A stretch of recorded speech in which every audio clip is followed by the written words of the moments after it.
Gracia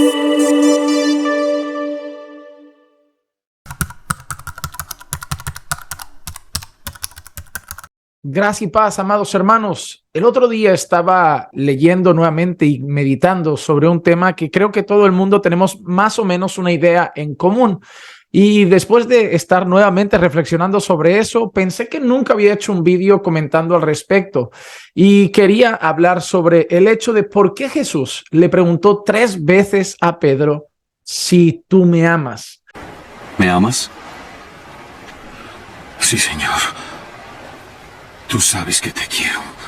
El otro día lo comentaba con unos hermanos en la iglesia. Algunos me dijeron que les agradó ese comentario, otros que ni siquiera lo habían considerado de esa misma manera.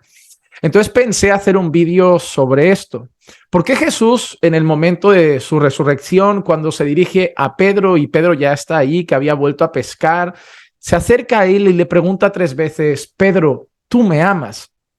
Entiendo que dentro de todas las opciones y pensamientos alrededor del por qué esas 3 preguntas, la mayoría de personas llegan a la conclusión de que es por el hecho de que por las 3 negaciones de Pedro, Jesús, en ese acto que podría ser un momento de restauración en la vida de Pedro, Pedro que había vuelto a la pesca, que quizás se había alejado de sus tareas apostólicas y había vuelto a pescar, era como un momento de restauración en el alma de Pedro, y por esas 3 negaciones Jesús estaría preguntándole 3 veces lo mismo a Pedro, una por cada vez que lo había negado. Pero hay algo interesante en el diálogo. Como nosotros sabemos, el Nuevo Testamento está escrito en griego, y la palabra que muchas veces aparece en amor no siempre es la misma en griego. Y en el diálogo de Pedro y Jesús, Jesús y Pedro, la palabra tú me amas, esa palabra amor, no siempre es la misma en el diálogo. Por ejemplo, cuando Jesús le pregunta primeramente, la primera vez a Pedro, Pedro, ¿tú me amas? Jesús le pregunta si Pedro, y lo voy a decir de una manera así sencilla para que se entienda, tú me agapeas. Ese amor ágape es un amor incondicional, ese amor que nosotros consideraríamos sobre todas las cosas, ese amor que te lleva a amar sin esperar nada a cambio, incluso amar hasta la muerte, entregándote hasta el final. Y Pedro responde a esa pregunta de esta manera, tú sabes que yo te fileo. Ese amor fileo es un te quiero, un amor más de cariño fraternal, pero no es el amor ágape incondicional y de entrega absoluta. Jesús le está preguntando a Pedro, tú me agapeas, y Pedro le está respondiendo a Jesús, yo te fileo. En la segunda pregunta, Jesús le vuelve a decir a Pedro, Pedro, tú me agapeas, tú me amas incondicionalmente, tú me amas dispuesto a entregarte hasta el final, y Pedro no le responde, sí, yo te agapeo, le vuelve a responder, Señor, yo te fileo, yo te amo de esa manera, yo te tengo mucho cariño y yo te amo como quizá un amor fraternal, pero no llego al amor ágape. Y es entonces donde Jesús le pregunta la tercera vez, y la tercera vez Jesús ya no dice ágape, Jesús le pregunta directamente a Pedro, Pedro, tú me fileas, tú me amas de un amor fraternal, quizá diferente al amor ágape. Y Pedro le responde a Jesús, tú sabes que yo te fileo, tú sabes que yo te quiero, tú sabes que yo te amo, pero no ágape.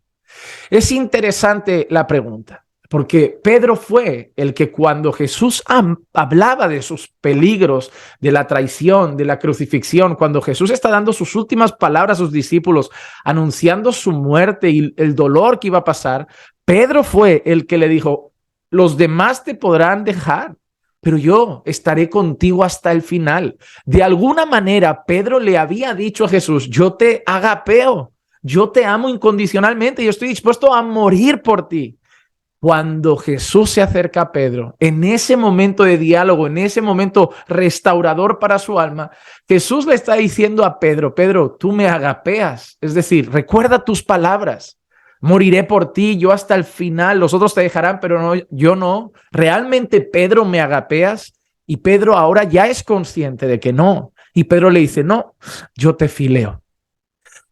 En ese momento, Jesús le está demostrando a Pedro que el amor que Pedro parecía tener por él, que era incondicional y hasta el final, y que moriría por el maestro y moriría por su Señor, que no era el amor que realmente Pedro tenía. Y Jesús en ese diálogo está haciendo a Pedro afirmar con sus propias palabras que el amor que tiene por Jesús todavía no es ese, que todavía no alcanza ese amor ágape, y que el amor que tiene por Jesús es amor fileos. Y Pedro lo reconoce, por eso le responde todo el tiempo, yo te fileo. No dice, yo te agapeo, yo te amo incondicionalmente. Pedro, en ese momento de restauración, debía reconocer que no llegaba a ese amor ágape, que no tenía todavía ese amor ágape por el Señor. Él creía que lo tenía, pero él no lo tenía realmente. Y en ese momento de diálogo y restauración, Pedro debía reconocer, Pedro, tú sabes por qué me has negado. Tú sabes por qué al final te has asustado. Tú sabes por qué al final has huido y has escapado de la muerte mintiendo y negándome. Tú sabes por qué, Pedro. Porque todavía no me amas ágape sobre todas las cosas. Me amas, pero me amas fileo, me amas de amor fraternal, me amas, sí, me amas mucho, pero no llegas al amor ágape. Eso no descalificó a Pedro realmente, porque justo después Jesús le dice, entonces ve y cuida, pastorea, guía a mis ovejas. Pero hay algo interesante. Pedro debía ser consciente de qué amor tenía por Jesús en ese momento. La tradición cuenta que posteriormente el apóstol Pedro acabó muriendo por su Señor. La tradición dice que acabó siendo crucificado de cabeza para abajo, pero que murió por su Señor. Y eso nos enseña que finalmente Pedro sí llegó a tener un amor ágape por el Señor Jesucristo. Hay momentos de nuestra vida que, como Pedro, podemos pensar que estamos de una forma con el Señor, pero pasan cosas que nos demuestran que no estamos tan bien. Por eso a veces vemos textos como, cuidado, el que piensa que está firme, cuidado que no se caiga, cuidado que no tropiece. Pero tú puedes pensar que estás muy firme en la fe, pero cuando llega el zarandeo, te das cuenta de, uy, no estaba tan fuerte en la fe, no estaba tan firme en la fe. Eso es lo que le pasó a Pedro. Pedro en ese momento de zarandeo pensó, no amo tanto al Señor como pensaba, no estoy tan firme como pensaba. Así que yo quiero compartirles estas palabras para que nos lleve a reflexionar no solo en lo que pasó con Pedro, sino también en analizarnos y examinarnos y ser conscientes de que muchas cosas que pasan a nuestro alrededor nos sirven de indicativo para demostrarnos la verdadera condición en la que estamos ante Dios y no la que creemos estar. Si nuestra fe parece fuerte, a veces esos zarandeos que nos dejan un poco cabizbajos o desanimados nos sirven para entender que todavía tengo que fortalecer más la fe, ir al Señor y decir, Señor, ayúdame en mi incredulidad. Creo, pero ayúdame en mi incredulidad. Espero que este corto meditación, reflexión, les sirva, les edifique, y si es así, compártelo con más personas, que muchos nos lleve este pensamiento a examinarnos a la luz de los hechos que puedan pasar a nuestro alrededor o de la condición que podamos tener ahora y preguntarnos, ¿yo agapeo al Señor o yo solo fileo o yo solo lo quiero? ¿Lo amo realmente sobre todas las cosas? ¿O está firme mi fe? ¿O mi fe todavía tiene que ser más fortalecida? Hermanos, que esto sirva para que cada uno meditemos delante del Señor y con sinceridad de corazón. Que la gracia y la paz de nuestro Señor Jesucristo sea con todos y cada uno de ustedes siempre. Y recuerden que los amamos en el Señor.